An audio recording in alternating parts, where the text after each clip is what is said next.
నమస్కారం గంటారావానికి స్వాగతం. ముందుగా ప్రధాన అంశాలు.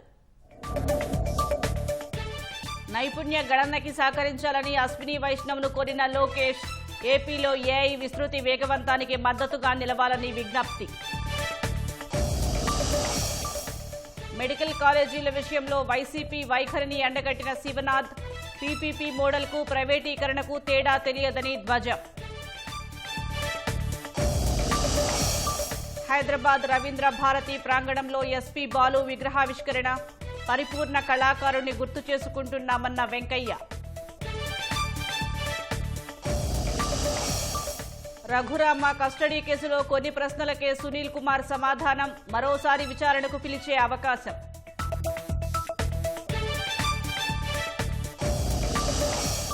కర్నూలు మాజీ ఎమ్మెల్యే హఫీజ్ ఖాన్ పై చర్యలకు రంగం సిద్ధం. శోభారాణి ఫిర్యాదుపై విచారణ జరిపి నివేదిక కోరిన ఎస్సీ కమిషన్ ఆదేశం. బీజేపీ కార్యనిర్వాహక అధ్యక్షుడిగా నబీన్ సిన్హా బాధ్యతలు. పుష్పగుచ్చాలతో అభినందనలు తెలిపిన అగ్రనేతలు.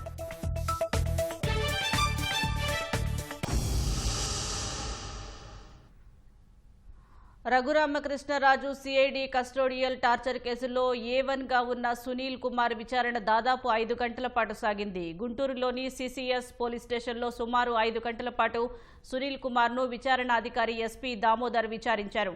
ఉదయం 10 గంటల 45 నిమిషాల నుంచి సాయంత్రం 4 గంటల వరకు జరిగిన విచారణలో రఘురామకృష్ణరాజుపై జరిగిన కస్టోడియల్ టార్చర్ గురించి ప్రశ్నలు సంధించినట్లు తెలుస్తోంది. ఆనాడు రఘురామను ఎవరెవరు హింసించారు, దీని వెనుక ఉన్న కారణాలేంటి, ఎవరి ఆదేశాల ప్రకారం చేశారని ప్రశ్నించినట్లు సమాచారం. ఎస్పీ దామోదర్ అడిగిన ప్రశ్నలకు కొన్నింటికి మాత్రమే సునీల్ కుమార్ సమాధానం చెప్పినట్లు తెలుస్తోంది. ఈ కేసుకు సంబంధించి మరింత లోతుగా విచారించేందుకు మరొకసారి సునీల్ కుమార్ను పిలిచే అవకాశం ఉన్నట్లు సమాచారం. తిరుమల శ్రీవారి లడ్డూ తయారీకి నకిలీ నెయ్యి సరఫరా కేసులో వైసీపీ నేత వైవి సుబ్బారెడ్డి వ్యక్తిగత సహాయకుడు చిన్నాపన్నకు హైకోర్టులో చుక్కెదురైంది. చిన్నాపన్న దాఖలు చేసిన బెయిల్ పిటిషన్ను హైకోర్టు కొట్టివేసింది. కల్తీ నెయ్యి వ్యవహారంలో చిన్నాపన్న డైరీల నుంచి డబ్బు వసూలు చేశారని అభియోగాలు ఉన్నాయి. దీనిపై సిబిఐ ఆధ్వర్యంలో సిట్ విచారణ జరిపి చిన్నాపన్నను అరెస్టు చేసింది. బెయిల్ కోసం చిన్నాపన్న వేసిన హైకోర్టులో పిటిషన్ దాఖలు చేశారు. ఇరువైపులా వాదనలు న్యాయస్థానం చిన్నాపన్న బెయిల్ ఇచ్చేందుకు నిరాకరించింది.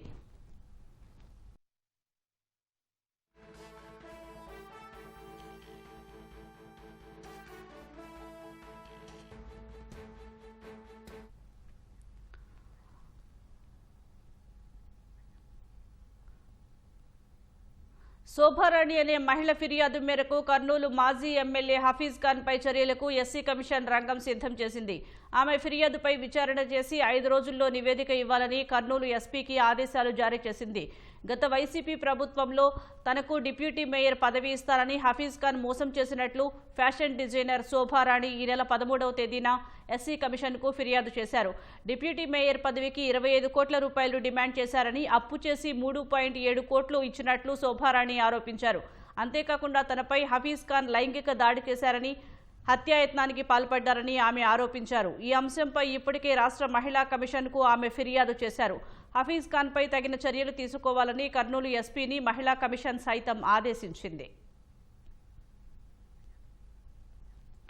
వందే భారత్లో ప్రయాణం కోసం ఎదురు చూస్తున్న నర్సాపురం వాసుల కల నెరవేరింది. నర్సాపురం చెన్నై వందే భారత్ పట్టాలపై పరుగులు పెట్టింది. ఈ మధ్యాహ్నం నర్సాపురం చెన్నై వందే భారత్ రైలుకు కేంద్ర మంత్రి శ్రీనివాస వర్మ జెండా ఊపి ప్రారంభించారు. ఈ కార్యక్రమంలో ఉపసభాపతి రఘురామకృష్ణరాజు, బొమ్మిడి నాయకర్, బొలిశెట్టి శ్రీనివాసులు పాల్గొన్నారు.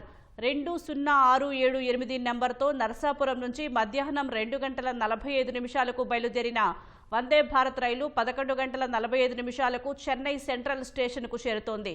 తిరిగి 2067 నెంబర్తో ఉదయం 5 గంటల 35 నిమిషాలకు చెన్నై నుంచి బయలుదేరి మధ్యాహ్నం 2 గంటల 10 నిమిషాలకు నర్సాపురం చేరుకుంటుంది. నర్సాపురం నుంచి విజయవాడ మధ్య ఈ రైలు భీమవరం, గుడివాడ స్టేషన్లో మాత్రమే ఆగుతుంది. వందే భారత్ కోసం ఎంతో కాలంగా ఎదురుచూసిన స్థానికులు అందులో ప్రయాణించడంపై సంతోషం వ్యక్తం చేశారు.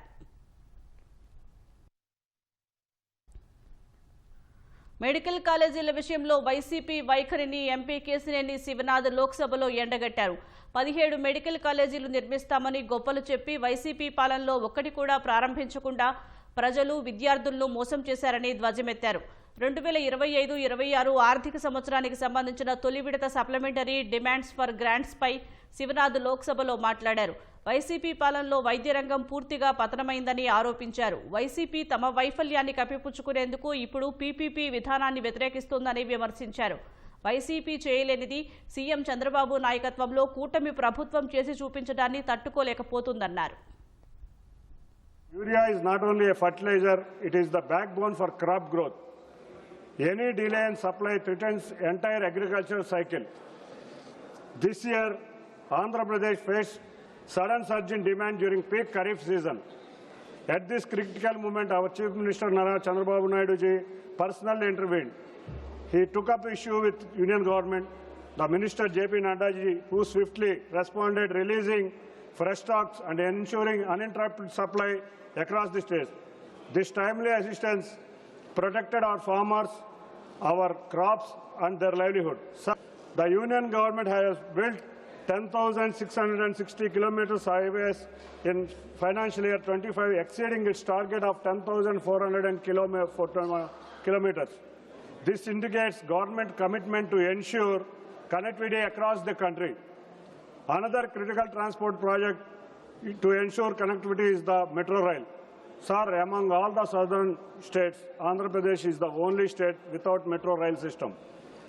In this background, Vijayawada and Vizag metro projects are not just transport systems, they are necessary for the growth of this region and achieving Prime Minister's goal of Viksit Bharat. Sir, 1,303 crores is being reappropriated to Ministry of Education. One of the key sectors in education is medical, for which building of new colleges are essential. Sir, when there is a crunch in financial resources, the central government from time to time comes up with innovative models to ensure development does not stop. But sir, YSRCP party today in AP is opposing the development of medical colleges. This is the sector they themselves neglected with inaction and false promises. Sir, after failing so badly, the same party now opposes nationally approved PPP model.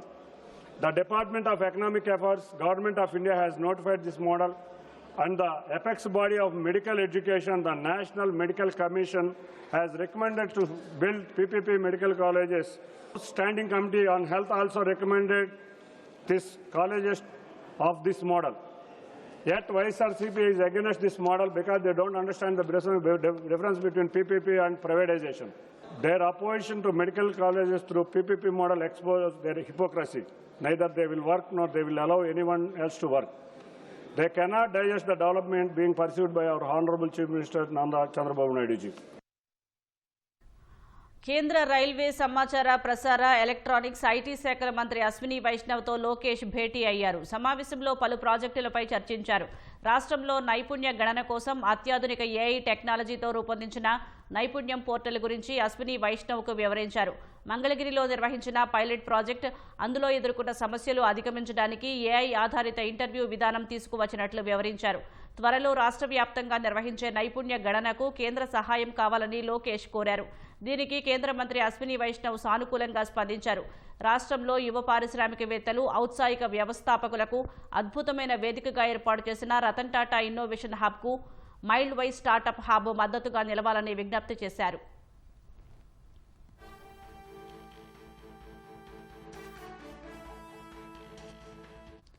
ఢిల్లీలో కేంద్ర skill development శాఖ మంత్రి జయంత్ చౌదరితో మంత్రి నారా లోకేష్ సమావేశమయ్యారు. విశాఖలో జాతీయ నైపుణ్య శిక్షణ సంస్థ ఏర్పాటు చేయాలని జయంత్ చౌదరిని లోకేష్ విజ్ఞప్తి చేశారు. విశాఖ జిల్లా పెదగంట్యాడలో 5 ఎకరాల స్థలాన్ని ఎన్ఎస్టీఐ కోసం రాష్ట్ర ప్రభుత్వం ముందస్తుగా గుర్తించిన విషయాన్ని ఆయన దృష్టికి తీసుకువెళ్లారు. ఈ సంస్థ ఏర్పాటు ద్వారా అధ్యాపక అభివృద్ధి, పరిశ్రమ అనుసంధానిత నైపుణ్య శిక్షణ, గ్రీన్ స్కిల్స్, డిజిటల్ రూపాంతరం కోసం ప్రాంతీయ కేంద్రంగా సేవలందించడమే కాకుండా జాతీయ నైపుణ్య వ్యవస్థను మరింత బలోపేతం చేస్తోందని వివరించారు. అదేవిధంగా రాష్ట్రంలో ప్రస్తుతం అమల్లో ఉన్న పరిమితిని మించి ఎస్బీటీఈటీ ద్వారా ఎన్సీవీఈటీ అర్హతలను పెద్ద ఎత్తున స్వీకరించేందుకు ప్రత్యేక అనుమతి మంజూరు చేయాలని కోరారు. సమావేశంలో మంత్రి లోకేష్ వెంట కేంద్ర సహాయ మంత్రి పెమ్మసాని, కూటమి ఎంపీలు పాల్గొన్నారు. హైదరాబాద్ రవీంద్ర భారతి ప్రాంగణంలో ఎస్పీ బాలసుబ్రహ్మణ్యం కాంస్య విగ్రహాన్ని తెలంగాణ మంత్రి శ్రీధర్ బాబు ఆవిష్కరించారు. ఈ కార్యక్రమానికి మాజీ ఉపరాష్ట్రపతి వెంకయ్యనాయుడు, దత్తాత్రేయ ముఖ్య అతిథులుగా హాజరయ్యారు. విగ్రహావిష్కరణలో బాలు కుటుంబ సభ్యులు పాల్గొన్నారు. 7 అడుగుల 6 అంగుళాల కాంస్య విగ్రహాన్ని తూర్పుగోదావరి జిల్లాకు చెందిన శిల్పి రూపొందించారు. ఈ సందర్భంగా బాలు ఇష్టపడే పాటలతో సంగీత విభావరి ఏర్పాటు చేశారు.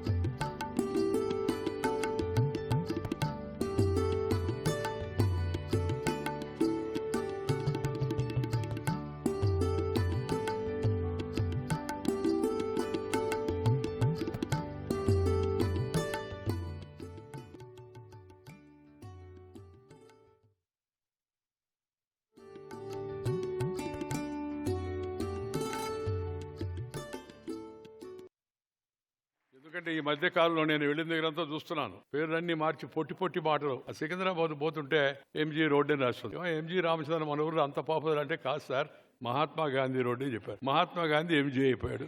పక్కన రోడ్డు పేరు SP road, Sardar Patel SP అయిపోయాడు. అందుకని దయచేసి బాలసుబ్రహ్మణ్యం గారిని పూర్తిగా మీరు శ్రీపతి పండితురాడ్యుల బాలసుబ్రహ్మణ్యం పిలవలేకపోతే కనీసం ఎస్పీ బాలసుబ్రహ్మణ్యం గారిని పిలవండి, అప్పుడు బాగా గుర్తుంటుందని చెప్పి మీ అందరికి కూడా నేను సవినయంగా మనవి చేస్తున్నాను. మన భాషను మనం గౌరవించాలా, మన వాళ్ళని మనం గౌరవించుకోవాలా. ఈ తెలంగాణ రాష్ట్ర సాంస్కృతిక మంత్రిత్వ శాఖ ఇంతటి మంచి కార్యక్రమాన్ని నిర్వహించడం చాలా సంతోషకరమైన విషయం. ఈ వేదిక పైన వారందరికీ వైద్య కళాశాలల నిర్మాణాలపై కోటి సంతకాల పేరుతో వైసీపీ నానా యాగీ చేస్తుందని మంత్రి మండిపల్లి ధ్వజమెత్తారు. గవర్నర్ను కలిసే బదులు శీతాకాల అసెంబ్లీ సమావేశాలకు వచ్చి ప్రజా సమస్యలపై చర్చించాలన్నారు. అన్నమయ్య జిల్లా రాయచోటి టీడీపీ క్యాంపు కార్యాలయంలో మంత్రి మండిపల్లి ప్రజా దర్బార్ నిర్వహించారు. వివిధ సమస్యలతో వచ్చిన ప్రజల నుంచి వినతులు, ఫిర్యాదులు స్వీకరించారు. సమస్యలను త్వరితగతిన పరిష్కరించాలని అధికారులను ఆదేశించారు. ఎన్టీఆర్ హెల్త్ యూనివర్సిటీ ద్వారానే ఈ హాస్పిటల్ కాలేజీ కూడా నడుస్తాయని మీ అందరి ముందర తెలియజేసుకుంటున్నా. ఎక్కడ గవర్నమెంట్ సంబంధించిన భూమి గాని ప్రజా సొత్తు ఈ ప్రభుత్వం ఎక్కడా వేస్ట్ చేయలేదు. మేము ఇప్పటికీ కట్టుబడి ఉన్నాం. 33 సంవత్సరాలు అని చెప్పాము. ఆ 33 సంవత్సరాలకు కూడా ఈ రోజు మెడికల్ కాలేజీలు కడుతున్న సంస్థలు ఉన్నాయో వాళ్ళు కూడా లీజు చెల్లిస్తారు. ఆ భూమికి కూడా లీజు చెల్లించే విధంగా మేము మా యొక్క జీవోలో స్పష్టంగా మీకు తెలియజేయడం జరిగిందని తెలియజేసుకుంటూ, ఈ 18 నెలల్లో అయిన దానికి అవనదానికి జగన్మోహన్ రెడ్డి పార్టీ కానీ, జగన్మోహన్ రెడ్డి కానీ, ఆయన అనుయాయులు, ఎక్స్ఎమ్మెల్యేలు కోటి సంతకాలు అని చెప్పి నానా యాగి చేసి అక్కడ పోయి గవర్నర్ను కలిసే బదులు రేపు శీతాకాల సమావేశాలు వచ్చినప్పుడు తప్పకుండా అసెంబ్లీకి రండి, చర్చించండి. ఏదో మీ కింద ఉండే క్యాడర్ను ఉత్తేజపరిచేదానికో లేకపోతే మీ ఉనికి కాపాడుకునేదానికో ఇలాగా మందుబాటల్లో బిర్యానీలు ఇచ్చి కలెక్టర్ లైట్లను ముట్టడించడం భావ్యం కాదు. తిరుమల వైకుంఠం క్యూ కాంప్లెక్స్ లో ఏర్పాటు చేసిన ఇంటిగ్రేటెడ్ కమాండ్ కంట్రోల్ సెంటర్ సేవలు అందుబాటులోకి వచ్చాయి. ప్రవాసాంధ్రుల సహకారంతో సుమారు 25 కోట్ల వ్యయంతో ఏర్పాటు చేసిన ఏఐ ఆధారిత కమాండ్ కంట్రోల్ సెంటర్ ద్వారా భక్తులకు మెరుగైన సేవలు అందనున్నాయి. దేశంలోనే తొలి ఏఐ ఆధారిత కమాండ్ కంట్రోల్ సెంటర్ పనితీరు, భక్తులకు అందుబాటులోకి రానున్న సేవలపై టీటీడీ అదనపు ఈవో వెంకయ్య చౌదరితో మా ప్రతినిధి నారాయణప్ప ముఖాముఖి.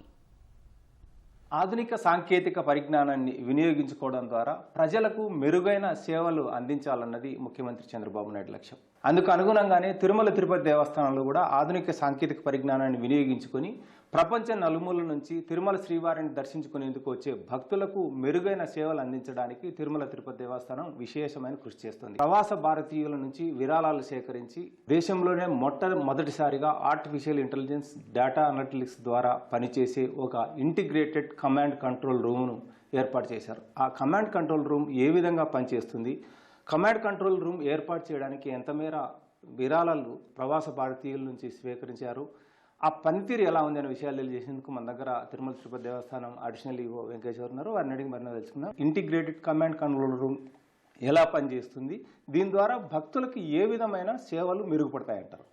ఓం నమో వెంకటేశాయ. ముఖ్యమంత్రి గారు September 25 AI enabled integrated command సెంటర్ని ఇనాగ్రేట్ చేసిన తర్వాత 60% ఫస్ట్ ఫేజ్లో ఆపరేషనలైజ్ అయింది చెప్పొచ్చు. ఎన్ఆర్ఐస్ వాళ్ళంతా కూడా వాళ్ళే డొనేషన్ చేసి సాఫ్ట్వేర్ కూడా వాళ్ళే తెచ్చి ఇక్కడున్న మన ప్రాసెస్ మొత్తాన్ని కూడా క్యాప్చర్ చేసి మొత్తాన్ని కూడా ఒక షేపుకి తెచ్చి ఇప్పుడు చాలా ఉపయోగకరంగా ఉందని చెప్పొచ్చు. చాలా బ్రహ్మాండమైన డాష్బోర్డ్ క్రియేట్ చేయడం జరిగింది. మనకున్న వైకుంఠం 1లో మీకు తెలుసు ఉన్న కెపాసిటీలో 45% ఆల్రెడీ భక్తులు ఉన్నారు. వీళ్ళంతా కూడా స్లాటెడ్ భక్తులు. 3500 మంది డైనమిక్గా ఎప్పటికప్పుడు అప్డేట్ చేస్తూ ఉంటుంది, వెయిట్ చేస్తున్నారు ఫర్ దర్శన్. అలానే వైకుంఠం 2లో అంటే స్లాట్ లేకుండా ఫ్రీ దర్శన్కి వచ్చే వాళ్ళలో 10,646 మంది వెయిట్ చేస్తున్నారు. వైకుంఠం 2 కాంప్లెక్స్లో 76% ఫిల్ అయింది. నారాయణ గిట్ షెడ్స్లో ఆల్మోస్ట్ 7 సెట్స్ ఫిల్ అయి ఉన్నాయి. 2,180 మంది వెయిట్ చేస్తున్నారు. 6 to 7 దాంట్లో దాదాపు 1,612 మంది దర్శనం చేసుకున్నారు. అలానే మీకు తెలిస్తే ఇక్కడ ఎంట్రీ పాయింట్స్ ఉంటాయి. మనకి సర్వదర్శన ఎంట్రీ పాయింట్స్ ఉంటుంది. ఫ్రీ దర్శన్, సుపదం ఎంట్రీ 300 రూపాయలు దర్శనం ఉంటుంది. ఎస్ఎస్డి స్లాటెడ్ సర్వదర్శన ఎంట్రీ పాయింట్ ఉంటుంది. శ్రీవాణి దర్శనం ఉంటుంది ఎంట్రీ పాయింట్స్. అలానే ఎస్ఈడి ఇంకొక మన ఓల్డ్ సుపదం, న్యూ సుపదం అని ఉంటుంది. అలానే ఎన్ఆర్ఐ ఒకటి కూడా మీరు చూస్తే దీంట్లో కూడా ఈ పర్వ్యూలో ఎవరు వచ్చినా కానీ క్యాప్చర్ చేస్తుంటారు. 6 to 7 అవర్స్లో ఎంతమంది ఎంట్రీ పాయింట్స్లో ఎంతమంది ఎంటర్ అయ్యారు అనేది మనకు తెలుస్తుంది. ఈ ఎంట్రీ పాయింట్ వల్ల మనకి ఎవ్రీ 1 అవర్లో ఎంతమంది దర్శనం కోసం వస్తున్నారో తెలుస్తుంది. పాస్ట్ డేటాలోకి వెళ్ళి ఎంతమంది ఇన్ఫ్లో ఉన్నారు, ఎంతమందికి దర్శనం చేసుకున్నాం అనేది డేటా ఆటోమేటిక్గా మనకి ఆ ప్రొవిజన్కి వెళ్ళిపోతే మనకి వెంటనే తెలిసిపోద్ది. వైకుంఠం 1 బేసికల్గా 300 రూపీస్ వాళ్ళు స్లాటెడ్ దర్శనం వాళ్ళు ఇక్కడ ఉంటారు. 25 కంపార్ట్మెంట్ మనం పిలిగ్రిమ్స్ వాడతాం. ఈవెన్ 30 కంపార్ట్మెంట్స్ ఉన్నా కానీ మిగతా పర్పసెస్ పోను 25 కంపార్ట్మెంట్స్ వాడతాం. ఫిల్డ్ 11 అపార్ట్మెంట్స్ ఇప్పుడు ఫిల్ అయ్యి ఉన్నాయి. వేకెంట్ 14 ఉన్నాయి. స్లాటెడ్ పీపుల్ ఎక్కడా కూడా అన్ని గ్రీన్లోనే ఉన్నాయి, రెడ్ ఉండదు సార్. ఎందుకంటే వాళ్ళ టైంలో వాళ్ళని దర్శనం చేసుకొని మనం పంపించేస్తాం. అందుకని లెస్ దాన్ 2 అవర్స్లో గ్రీన్ ఉంటుంది సార్.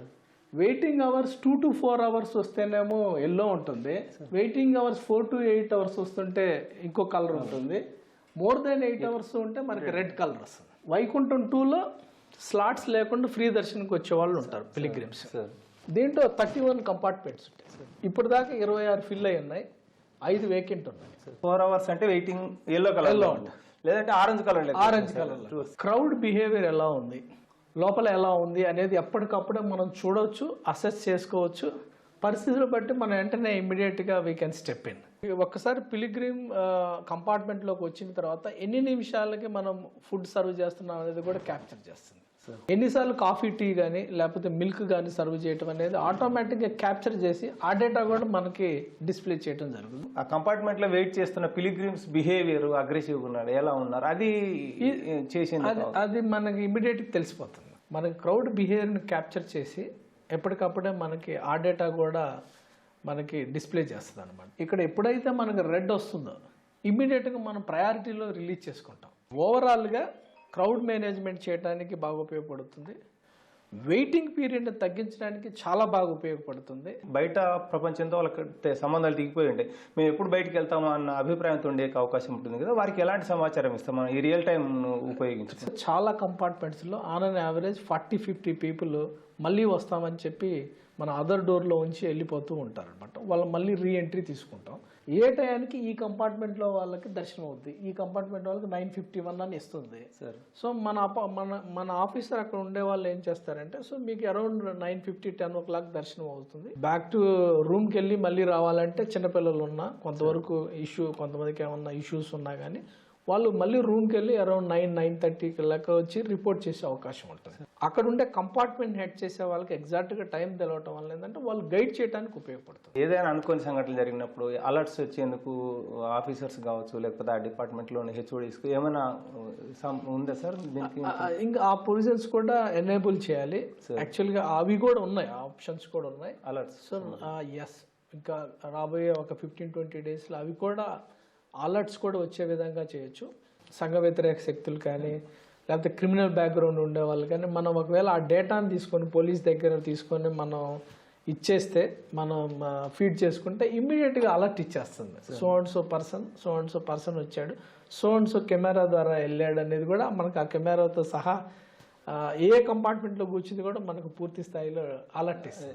భవిష్యత్తులో క్రిమినల్ బ్యాక్గ్రౌండ్ ఉండే వాళ్ళు కానీ మాల్ ప్రాక్టీస్ చేసే వాళ్ళు కానీ ఒకసారి మన సిస్టంలో డేటా ఫీడ్ చేసుకుంటే ఆటోమేటిక్గా మనకి అలర్ట్ జనరేషన్ వస్తుంది. వెహికల్స్ ఇన్కమింగ్ కావచ్చు, లేకపోతే పిలిగ్రిమ్స్ ఇన్ఫ్లో ఎలా ఉంది, వీటన్నిటిని మనం చేసేందుకు ఏమైనా ట్రాఫిక్ మీద వర్క్ చేసేటప్పుడు ఏంటంటే మనము ఫుట్పాత్ ద్వారా ఎంత వస్తున్నారు, అలిపిరి శ్రీవారి మెట్టికల్లి, అలానే వెహికల్స్ సప్తగిరి టోల్ ప్లాజా దగ్గర ఎలా వస్తున్నాయని వర్క్ చేస్తున్నాం. 1 వీక్ 10 డేస్లో దానికి దాదాపు ఒక 240 కెమెరాస్ వస్తాయి. అవి కూడా మనం డొనేషన్లో తెప్పిస్తున్నాం. మొత్తం టోటల్ ఎన్ని కెమెరాలు యూజ్ చేస్తున్నాము, దీనికి ఎంత మేర ఇన్వెస్ట్మెంట్ చేసాము, అదంతా మొత్తం విరాళం? ఇది దాదాపు అన్ని ఇంటిగ్రేట్ చేయలేదు. ఎక్కడైతే మనకి స్ట్రాటజిక్గా లొకేషన్ వైజ్ మనకు డేటాకు ఉపయోగకరం ఉన్నాయి అంతవరకు ఇంటిగ్రేట్ చేయడం జరిగింది. ఎఫ్ఆర్ఎస్ అది లేటెస్ట్ కెమెరాస్, అందుకని 250 అడిషనల్గా ప్రొక్యూర్ చేయబోతున్నాం అనమాట. మనకు ఓవరాల్గా దాదాపు 4000 కెమెరాస్ దాకా ఉంటాయి. అన్నీ కూడా మనకి అవసరం లేదనమాట. అలానే దాదాపు ఇప్పుడు దాకా 18 crores వాళ్ళు డొనేషన్లో స్పెండ్ చేయడం జరిగింది. ఇంకా ఒక 1 million దాకా ఖర్చు పెట్టాల్సి వస్తుంది అనమాట. ఇంత ఫాస్ట్గా ఎగ్జిక్యూట్ చేసి ఉపయోగంలోకి తేవటం, దానికి సిస్టమ్కి ఉపయోగపడే విధంగా లైక్ డేటా జనరేట్ చేసే విధంగా కన్వర్ట్ చేయడం అనేది ఇక్కడ మేజర్ సక్సెస్ అని చెప్పొచ్చు. తిరుమల శ్రీవారి దర్శనానికి వచ్చే భక్తులకు ఇబ్బంది లేకోకుండా మెరుగైన దర్శనం ఇవ్వడమే కాకుండా పాలనాపరమైన అంశాల్లో కూడా అధికారులకు సులభతరంగా పాలన చేసేందుకు కూడా ఈ కమాండ్ కంట్రోల్ రూమ్ ఉపయోగపడుతుంది. టీటీడీ మీద ఎలాంటి భారం లేకోకుండా విరాళాలతో ఏర్పాటు చేసిన ఈ కమాండ్ కంట్రోల్ రూమ్ భక్తులకు అటు టీటీడీకి కూడా ఎంతో పేరు తెచ్చేలా పనిచేస్తుంది. కెమెరామెన్ శేఖర్తో వి నారాయణప్ప, ఈటీవీ న్యూస్, తిరుమల నుంచి. ప్రధాని నరేంద్ర మోదీ జోర్డాన్కు చేరుకున్నారు. అమ్మాన్లోని విమానాశ్రయంలో జోర్డాన్ ప్రధాని జాఫర్ హసన్ మోదీకి స్వాగతం పలికారు. ఇరు దేశాల మధ్య ద్వైపాక్షిక సంబంధాలు ఏర్పడి 75 ఏళ్లు పూర్తయిన వేళ ప్రధాని ఆ దేశంలో పర్యటిస్తున్నారు. ఈ రాత్రి జోర్డాన్ రాజు అబ్దుల్లా అల్ హుసేన్తో ప్రధాని మోదీ సమావేశం కానున్నారు. అనంతరం ద్వైపాక్షిక సంబంధాలపై చర్చలు జరపనున్నారు. మంగళవారం భారత్ జోర్డాన్ వ్యాపార సదస్సును ఉద్దేశించి ప్రధాని మోదీ జోర్డాన్ రాజు ప్రసంగించే అవకాశం ఉంది. జోర్డాన్ పర్యటన అనంతరం ప్రధాని మోదీ ఒమన్, ఇథియోపియాలో పర్యటించనున్నారు. భారత్ అమెరికా వాణిజ్య చర్చల్లో కీలక పురోగతి లభించింది. ద్వైపాక్షిక వాణిజ్య ఒప్పందానికి సంబంధించిన తుది ఫ్రేమ్వర్క్ను ఖరారు చేసేందుకు రెండు దేశాలు చాలా దగ్గరగా ఉన్నాయని వాణిజ్య శాఖ కార్యదర్శి రాజేష్ అగర్వాల్ తెలిపారు. సుంకాల సమస్య, పూర్తిస్థాయి వాణిజ్య ఒప్పందం అంశాలపై అమెరికాతో సమాంతరమైన చర్చలు జరుపుతున్నట్లు వెల్లడించారు. భారత్తో వాణిజ్య ఒప్పందం కుదుర్చుకునేందుకు ఇటీవల అమెరికా డిప్యూటీ వాణిజ్య ప్రతినిధి రిక్ స్పిట్జర్ నేతృత్వంలోని ప్రతినిధుల బృందం ఢిల్లీ వచ్చింది. ద్వైపాక్షిక వాణిజ్య ఒప్పందంతో పాటు పలు అంశాలపై ఇరు దేశాల ప్రతినిధులు చర్చించుకున్నారు. ఈ సందర్భంగా మాట్లాడిన రాజేష్, అమెరికాతో ద్వైపాక్షిక వాణిజ్య ఒప్పందం కుదిరేందుకు భారత్ చాలా దగ్గరలో ఉందని స్పష్టం చేశారు. అయితే ఒప్పందం ఎప్పుడు కుదురుతుందన్న సమయాన్ని ఇప్పుడే చెప్పడం కష్టమన్నారు. ఒప్పందం ఖరారయ్యే సమయానికి అమెరికాతో వర్చువల్ మీటింగ్లు జరుగుతాయన్నారు. చివరి దశ చర్చలు కొంచెం సంక్లిష్టమైనవని, మంత్రి స్థాయిలో ఉన్న వాళ్లు ఈ విషయంపై నిర్ణయం తీసుకోవాల్సి వస్తుందని తెలిపారు.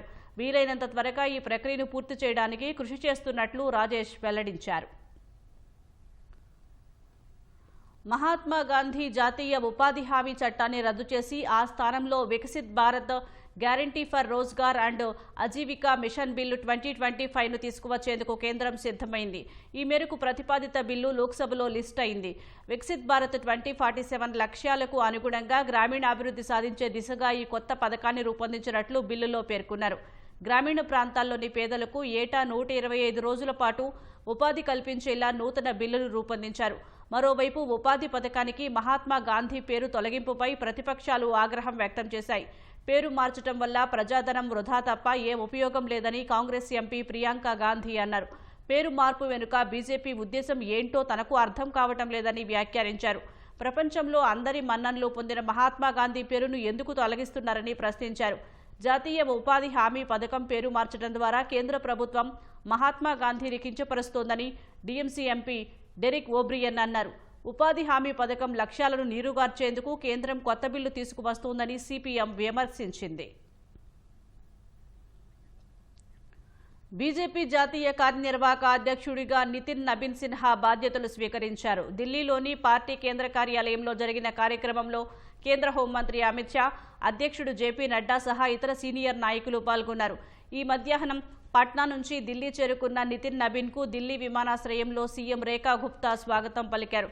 అనంతరం పార్టీ కేంద్ర కార్యాలయానికి చేరుకున్న నితిన్ నబీన్ డాక్టర్ శ్యామాప్రసాద్ ముఖర్జీ, పండిట్ దీన్ దయాళ్ ఉపాధ్యాయ విగ్రహాల వద్ద పుష్పాలు ఉంచి నివాళులు అర్పించారు. తర్వాత నితిన్ నబీన్ను కేంద్ర మంత్రులు జేపీ నడ్డా, అమిత్ షా స్వయంగా తోడ్కొని వెళ్లి కుర్చీలో కూర్చోబెట్టారు. నితిన్ నబీన్ బాధ్యతలు స్వీకరించిన అనంతరం పుష్పగుచ్చాలు అందించి అభినందనలు తెలిపారు. బీహార్కు చెందిన నితిన్ నబీన్ సిన్హాను పార్టీ జాతీయ కార్యనిర్వాహక అధ్యక్షుడిగా బీజేపీ నియమించింది. కాయస్థ సామాజిక వర్గానికి చెందిన నబీన్ సిన్హాకు ఆర్ఎస్ఎస్ నేపథ్యం ఉంది. 5 సార్లు ఎమ్మెల్యేగా గెలిచిన ఆయన 2 సార్లు మంత్రిగా పనిచేశారు. వచ్చే ఏడాది జనవరి 14 తర్వాత నితిన్ నబీన్ను బీజేపీ జాతీయ అధ్యక్షుడిగా ఎన్నుకుంటారని తెలిసింది. అమెరికా డాలర్తో పోలిస్తే రూపాయి మారకం విలువ మరోసారి జీవితకాల కనిష్ట స్థాయికి పడిపోయింది. $1కు $90.75 కనిష్ట స్థాయికి దిగజారింది.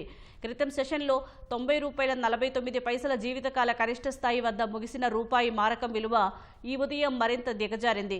క్రితం ముగింపునకు దిగువన $90.53 వద్ద ఉదయం రూపాయి ప్రారంభమైంది. తర్వాత క్రమంగా క్షీణిస్తూ వచ్చిన రూపాయి మారకం విలువ ఒక దశలో $90.75 జీవితకాల కనిష్ట స్థాయిని నమోదు చేసింది. అమెరికన్ డాలర్తో పోలిస్తే రూపాయి విలువ జీవితకాల కనిష్ట స్థాయికి క్షీణించడంతో భారత కొనుగోలు చేసే ముడి చమురు ధర కూడా పెరిగింది. బ్రెంట్ ముడి చమురు బ్యారెల్ ధర ఇవాళ $61.36 ఎగబాకింది. భారత్లో పులుల జనాభాను లెక్కించేందుకు తలపెట్టిన పులుల గణన ప్రక్రియ జింకార్బెట్ నేషనల్ పార్కుతో పాటు వివిధ జంతు అభయారణ్యాల్లో ప్రారంభమైంది. ప్రతి 4 ఏళ్లకోసారి చేపట్టే ఈ ప్రక్రియ ద్వారా దేశ అడవుల్లో పులుల విస్తరణ, సంచార మార్గాలను అధికారులు అంచనా వేస్తారు. మొత్తం 3 విడతల్లో జరిగే ఈ పులుల గణనను అధికారులు శాస్త్రీయంగా నిర్వహించనున్నారు. ఇందుకోసం అధునాతన సాంకేతికతను వినియోగించనున్నారు. 2022 చివరిసారిగా చేపట్టిన పులుల గణన ప్రకారం భారతదేశంలో 3167 పులులు ఉన్నట్లు గుర్తించారు. మధ్యప్రదేశ్ మన్పూర్ సమీపంలో ఆకస్మికంగా చెలరేగిన మంటలకు 2 ట్రక్కులు పూర్తిగా దగ్ధమయ్యాయి. ఆగ్రా ముంబై జాతీయ రహదారిపై ఈ ప్రమాదం జరిగింది. ఆయిల్ పెయింట్ తయారీ కోసం ఉపయోగించే రసాయనాలతో కూడిన ఓ ట్రక్కుకు ఒక్కసారిగా మంటలు అంటుకున్నాయి. వెనుక ఉన్న మరో ట్రక్కుకు కూడా మంటలు వ్యాపించడంతో 2 వాహనాలు అగ్నికి ఆహుతయ్యాయి. మంటలు వ్యాపించే సమయంలో ట్రక్కుల్లో ఎవరూ లేకపోవడంతో ఎలాంటి ప్రాణ నష్టం జరగలేదు. మంటలు ఎలా చెలరేగాయన్న దానిపై దర్యాప్తు చేస్తున్నట్లు పోలీసులు తెలిపారు.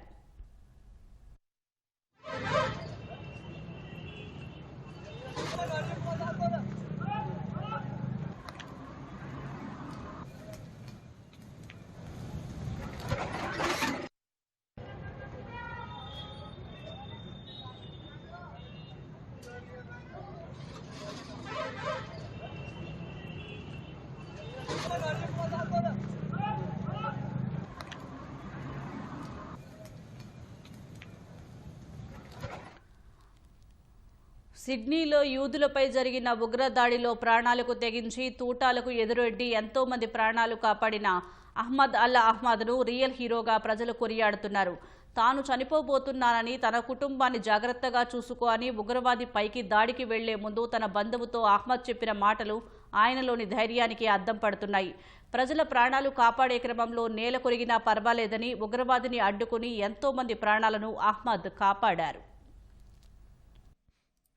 అల్ అహ్మద్ స్వదేశం సిరియా కాగా నిత్యం అంతర్యుద్ధంతో నలిగిపోయే ఆ దేశం వీడి భవిష్యత్తుపై కలలు కంటూ దశాబ్దం క్రితం ఆస్ట్రేలియాకు వలస వచ్చారు. కుటుంబంతో కలిసి దక్షిణ సిడ్నీలో సదర్లాండ్ షైర్కు వచ్చారు. స్థానికంగా ఓ పండ్ల దుకాణం పెట్టి కుటుంబాన్ని పోషిస్తున్నారు. ఉగ్రదాడి జరిగిన సమయంలో అహ్మద్ బోండీ బీచ్ లో తన బంధువు బోజీ అల్కాన్స్ తో కలిసి కాఫీ షాప్ లో ఉన్నారు. ఒక్కసారిగా కాల్పుల శబ్దాలు విని వారు భయపడ్డారు. కాసేపటికి తేరుకున్న అహ్మద్ ఉగ్రవాదులను అడ్డుకోవాలని భావించారు. ఈ క్రమంలోనే తన ప్రాణాలు పోతాయని తెలిసినా ఆయన వెనుకడుగు వేయలేదు.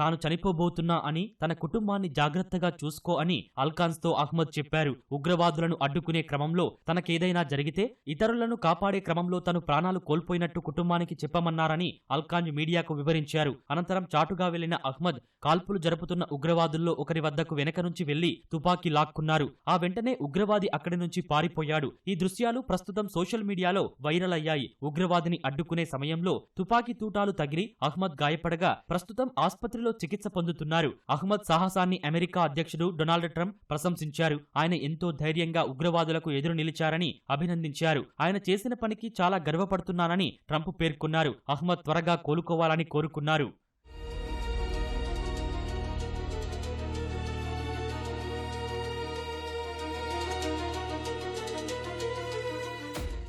సిడ్నీలోని బోండీ బీచ్లో ఉత్సవం సమయంలో ఉగ్రదాడి జరగ్గా ఈ దుర్ఘటనలో 16 మంది మరణించారు. పదుల సంఖ్యలో గాయపడ్డారు. కాల్పులు జరిపిన వారు తండ్రి కొడుకులని, వారిద్దరూ పాకిస్తాన్ నుంచి వచ్చినట్లు పోలీసులు తెలిపారు.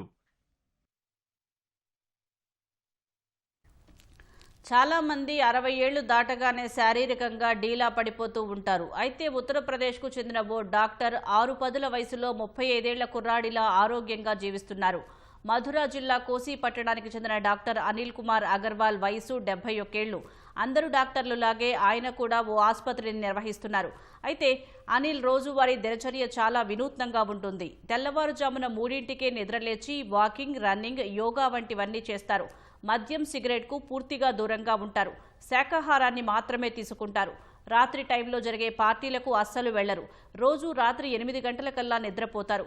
ఇటీవల ఆగ్రా వేదికగా జరిగిన జెరియాట్రిక్ సొసైటీ ఆఫ్ ఇండియా సదస్సులో అనిల్ కుమార్ అందరి దృష్టిని ఆకర్షించారు. తాను ఇంత ఫిట్గా ఉండటానికి కారణం బాలీవుడ్ హీరో అక్షయ్ కుమార్ అని అనిల్ తెలిపారు. ఎఫ్ఐఐల లాభాల స్వీకరణ సహా అంతర్జాతీయ మార్కెట్ల నుంచి బలహీన సంకేతాల మధ్య దేశీయ స్టాక్ మార్కెట్లు స్వల్ప నష్టాలతో ముగిశాయి.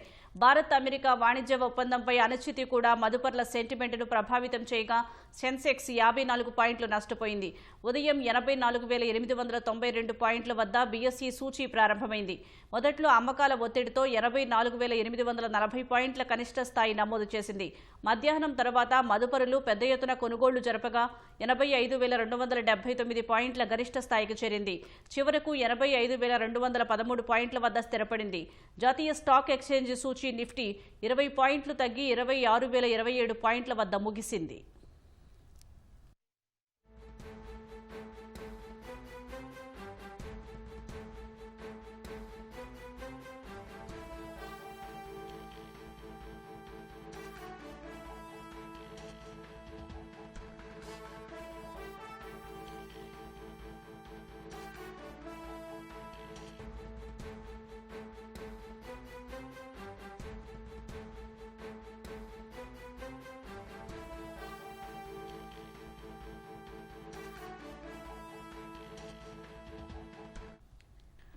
వైసీపీ నాటి మద్యం కుంభకోణం కేసులో నిందితుల పిటిషన్ల ప్రభావం ట్రయల్ కోర్టు విచారణపై ఏమాత్రం ఉండబోదని సుప్రీంకోర్టు అభిప్రాయపడింది. ఈ కేసులో ఇప్పటికే ఛార్జిషీట్ దాఖలు చేసినట్లు రాష్ట్ర ప్రభుత్వం కోర్టుకు చెప్పగా ఛార్జిషీట్ను పరిగణలోకి తీసుకుని విచారణ జరపాలని ట్రయల్ కోర్టుకు సీజేఐ సూచించారు.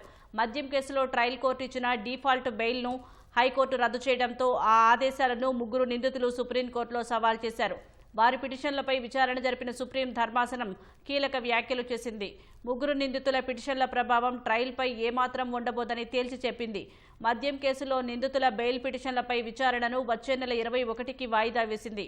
రాష్ట్ర ప్రభుత్వం దర్యాప్తు సంస్థల కౌంటర్లపై రీజాయిండర్కు సమయం ఇవ్వాలని నిందితులు ధనుంజయ రెడ్డి, బాలాజీ గోవిందప్ప, కృష్ణమోహన్ రెడ్డి కోర్టును కోరారు.